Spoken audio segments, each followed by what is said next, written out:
Hello नमस्कार साथी दोस्तों, आज अपने करेंगे हेल्पेंथीज जनित रोग कौन कौन से हैं। जो अपना संक्रामक रोग के बारे में पढ़ रहे थे, सूक्ष्म जीवों से फैलने वाले रोग कौन कौन से। तो और इससे पहले अपने जीवाणु जनित रोग है, विषाणु जनित रोग है और प्रोटोजोआ से कौन कौन से रोग है, इन रोगों के बारे में जाना। और इनसे जाना कि कौन कौन से महत्वपूर्ण प्रश्न अपने एग्जाम में बन सकते हैं।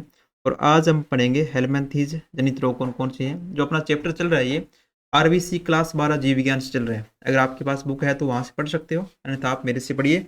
और उसके बाद इनके जितने भी एमसीक्यू बनेंगे, ऑप्शनल प्रश्न बनेंगे, वो भी अपनी वीडियो लेकर आएंगे। ठीक है, साथ साथ में अपनी चल रही है और धीरे धीरे इनके ऑप्शनल प्रश्न भी बनेंगे और उनकी पीडीएफ भी आपको टेलीग्राम पर प्राप्त होती रहेगी। तो चलिए स्टार्ट करते हैं आज का वीडियो संक्रामक रोग के बारे में। देखो इसमें हेलमेंथीज जनित रोग कौन कौन से हैं। देख, पहले रोग आता है एस्केरिसिस रोग होता है। एस्केरिसिस रोग है। यह रोग गोलकृमि एस्केरिस द्वारा उत्पन्न होता है और यह वयस्क की अपेक्षा बच्चों में अधिक होता है। इस कृमि के अंडे संक्रमित व्यक्ति के मल के साथ आते हैं। वह मर्दा जल पौधों को संदूषित कर देते हैं और संदूषित जल भोजन के ग्रहण करने से स्वस्थ मनुष्य को भी यह संक्रमण हो सकता है। केवल आप इनका कई रोगों को नाम याद रखना होगा कि ये रोग प्रोटोजोआ से हो रहे हैं या हेल्पेंथीज रोग है, जीवाणु से हो रहे हैं, विषाणु से हो रहे हैं। इनके नाम जरूर याद रखना आप।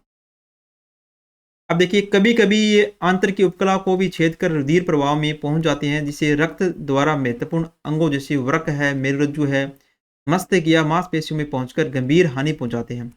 फुफ्फुसों में इनके रुकने से उग्र रुधिर स्रावी दशाएं विकसित हो जाती है। उग्र संक्रमण होने पर ये घातक परिणामों के साथ तीव्र निमोनिया कर सकते हैं। कभी कभी इनके संक्रमण के पश्चात ही ज्वर, रक्तहीनता है, श्वेताणु पेशीय पीड़ा, आंत्र का अवरोध और इयोसिनोफिलिया हो सकता है। और वयस्क जंतु प्राय आंत्रशोथ रोग उत्पन्न हो सकते हैं, यानी कि प्रवाहित अंग जो होता है इस रोग में कौन सा होता है, अंतर रोग से होता है, अंतर। और जब ये वर्मी फॉर्म अपेंडिक्स पिताशय या पित्त नली में प्रवास कर जाते हैं तो इन अंगों में सूजन आ जाती है। वयस्क जंतु प्रवोष्ठी के अंतर में स्थित भोजन से अपना भोजन प्राप्त करते हैं। ये आंत्र की भीति से रुधिर भी चूसते हैं। ये कर्मी विषयों को उत्पन्न करते हैं और तंत्रिकी लक्षण जैसे ऐंठन है, दौरे हैं, मूर्छ है, फिर निंद्रा या गहरी नींद और घबराहट जैसी उत्पन्न ये समस्या पैदा कर सकते हैं। तो ये था अपना हेल्पेंथीज जनित रोग, एक एस्केरिस रोग है। और नेक्स्ट अपने पढ़ेंगे एंटेरोबियसिस रोग कौन सा है। एंटेरोबियसिस रोग के बारे में पढ़ेंगे। अब देखिए नेक्स्ट है एंटेरोबियसिस रोग। और यह रोग एंटेरोबियसिस वर्मिकुलेरिस द्वारा उत्पन्न होता है। इन कर्मियों को पिन या सीट कर्मी भी कहते हैं। मानव शरीर में ये मलाशय के गुदा के भाग के किनारे पर स्थित रहते हैं और यह रोग वयस्क की अपेक्षा बच्चों में अधिक पाया जाता है। इसके लक्षण देखो, इस रोग के कारण गुदा के चारों ओर खुजली होती है, भूख कम लगती है तथा नींद नहीं आती है। सोते समय बालक दांत पीसता है या बिस्तर में ही पेशाब कर देता है। और लड़कियों में ये कृमि योनि में प्रवेश कर वेजिनिटिस रोग उत्पन्न कर सकते हैं। रोग है एंटेरोबियसिस रोग है, एक हेल्पेंथीज जनित रोग है। नेक्स्ट है गिन्नी कृमि रोग। देखो, यह रोग ड्रैकुनकुलम द्वारा ड्रैकुनकुलस द्वारा ड्रैकुनकुलस द्वारा उत्पन्न होता है। इसे गिन्नी कृमि या नारू रोग भी कहते हैं। अब याद रखना कि गिन्नी कृमि रोग है एक हेल्मेंथीज जनित रोग, एक संक्रामक रोग है। और इसका किसके द्वारा ये फैलता है, ड्रैकनकुलस द्वारा फैलता है। और यह मनुष्य में अतत्व उत्कों, विशेषतः बाहों, टांगों व कंधों की त्वचा की परतों के बीच में रहता है।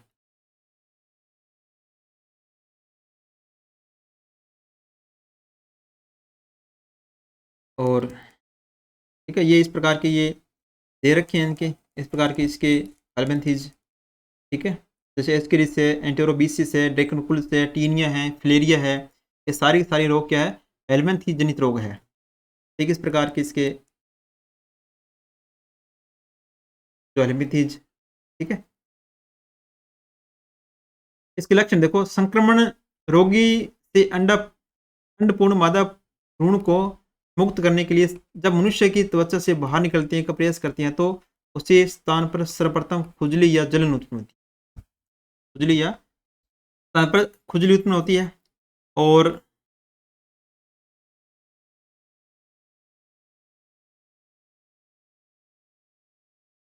इस जगह मादा कृमि द्वारा स्रावित विषैले पदार्थ के कारण त्वचा पर एक छोटा फफोला या छाला बन जाता है। मादा का अग्र सिरा बाहर निकला रहता है और कृमि के त्वचा से बाहर निकलते समय ये सामान्य स्थानीय दर्द एवं सूजन देखी जाती है। सामान्यतः फोड़े कुछ दिनों में ठीक हो जाते हैं। इस पे फोड़े होते हैं, फेड़ों के अंदर इस प्रकार का गोल कृमि रहता है। ये रेकनकुल्स जो है, रोगी के उपचार के लिए कृमि को शल्य क्रिया द्वारा बाहर निकाला जाता है। गाँव में नारू कृमि जो त्वचा से बाहर निकला रहता है, लकड़ी पर लपेट कर सावधानी पूर्वक धीरे धीरे खींचकर बाहर निकाला जाता है। किस प्रकार का एक रोग है, तो त्वचा के अंदर ये इसका जो कृमि है, ठीक है, अंदर धसा रहता है और उस लकड़ी पर लपेट कर धीरे धीरे बाहर निकाला जाता है या शल्य क्रिया की सहायता से इसको बाहर निकाला जा सकता है।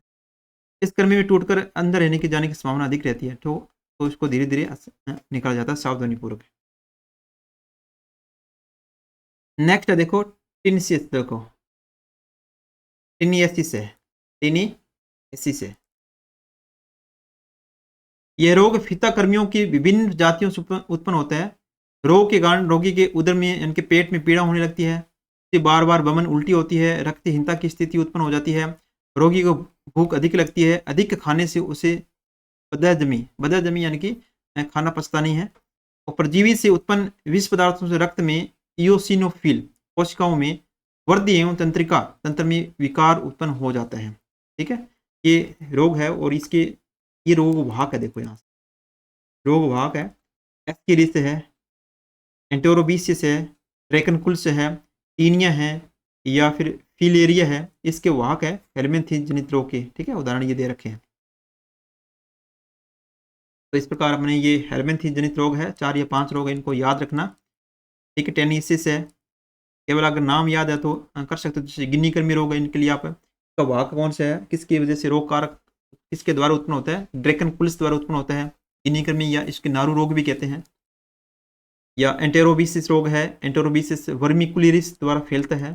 और एक अपने बड़ा एस्केरिस है जो गोलकृमि एस्केरिस द्वारा उत्पन्न होता है। तो ये अपने थे हेलमिंथिस जनित रोग थे। तो ये अपने आज तक जितने भी थे अपने जीवाणुजनित रोग, विषाणुजनित रोग, प्रोटोजोआ जनित रोग और हेलमिंथिस जनित रोग है। ये रोग है जो 4, ये है संक्रामक रोग है। ये संक्रामक रोग हालांकि अपने को दे रखा है, संक्रामक रोग दे रखा है, परंतु असंक्रामक रोग कौन कौन से है ये अपने को जानना जरूरी है।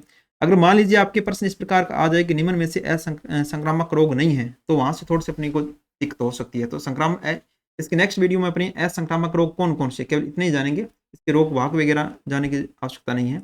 तो आज के लिए इतना ही और मिलते हैं नेक्स्ट वीडियो में। देखो दोस्तों, वीडियो अच्छा लग रहे हैं तो एक प्यारा सा कमेंट जरूर किया करो कि वीडियो किस प्रकार लग रहे हैं, और साथ साथ में आपको इसके जो एमसीक्यू क्वेश्चन है वो भी स्टार्ट कर दिए हैं, जो आपको एक सप्ताह के अंदर 2 वीडियो मिलेगी एमसीक्यू की, और साथ साथ में ये वीडियो चलती रहेगी और धीरे धीरे अपने करते सारे क्लास 6 से लेकर क्लास 12 तक जितने भी टॉपिक है अपने सिलेबस के अनुसार सभी को कवर करेंगे, और कौन कौन से एमसीक्यू बनेंगे उसकी पीडीएफ भी आपको समय समय पर उपलब्ध कराते रहेंगे। ठीक है, इसकी पीडीएफ आपको कहाँ मिलेगी, इसकी पीडीएफ जो आपको मिलेगी इसके टेलीग्राम है नानी क्लासेज शिव सर का, उस पर मिल जाएगी, या एक चैनल और है एक्जोन क्लासेज। ठीक है, अपना जो चैनल है एक्जोन क्लासेज उस पर भी मिल जाएगी, डाल देंगे। और नानक क्लासेज शिव सर है। ठीक है, Nanak classes Shiv sir channel है। ठीक है, टेलीग्राम चैनल है, वहाँ पर भी इसकी पीडीएफ डाल देंगे और वहाँ से पीडीएफ आपको अपने सेव कर सकते हैं और एग्जाम के नज़दीक हो उसको पढ़ सकते हैं। और इसके साथ ही इसकी जो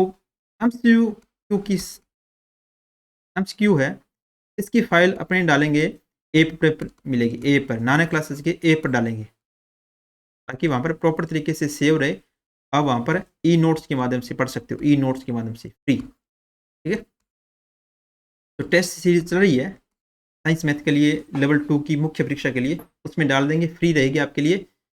और जो टेस्ट सीरीज ज्वाइन करो उसके लिए तो है ही है, और भी विद्यार्थी हैं उनके लिए फ्री रहेगी। वहाँ से ई नोट्स के माध्यम से जितने भी प्रश्न बनेंगे इंपॉर्टेंट वो आप वहाँ से पढ़ सकते हो। तो धन्यवाद दोस्तों, मिलते हैं नेक्स्ट वीडियो में।